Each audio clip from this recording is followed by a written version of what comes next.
Today is the feast of Saint Joseph.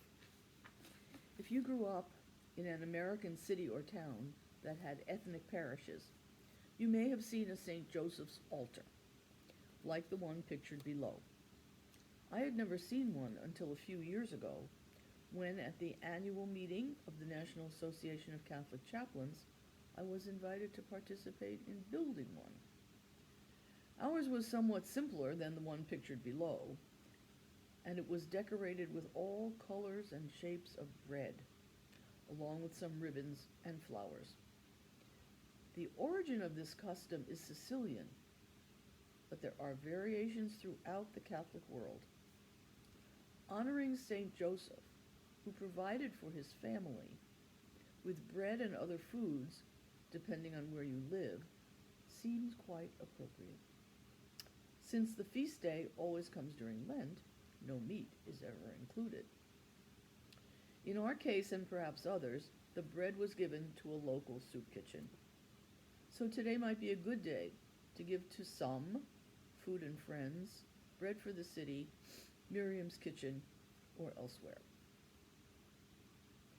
But who was Joseph? Patron of the Universal Church, of workers, of the poor, of refugees, and countless other causes. What did he think, one can wonder, in the words of Pope Francis, of Mary's, quote, mysterious pregnancy? What can we learn from him about whom we know so little?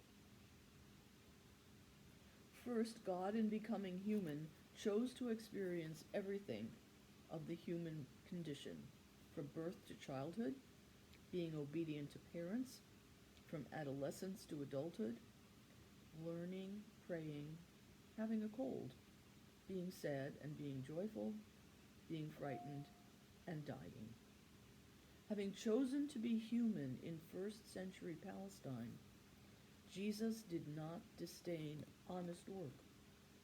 And so the Father who raised him and taught him is appropriately the patron of all workers.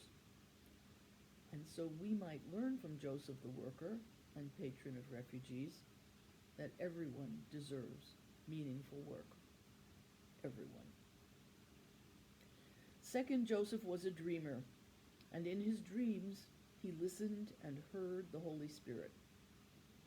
In Matthew's Gospel, Jesus had 4 dreams, all in chapter 2, and to each one he replied with his fiat, just as Mary had with hers.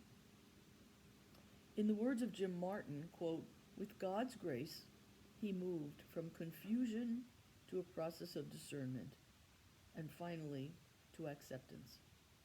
In this way, he mirrors Mary more than we might initially suspect. Both are confronted with a never-before-made decision. Both assent to God's will. In none of these instances did Joseph look for shortcuts, but in the words of Pope Francis, confronted reality with open eyes and accepted personal responsibility for it. He showed what Francis has called creative courage, turning a problem into a possibility by trusting God. What indeed can we learn from him? The Polish writer Jan Dobroczyński called Joseph the shadow of the Father. He reminds us of several things.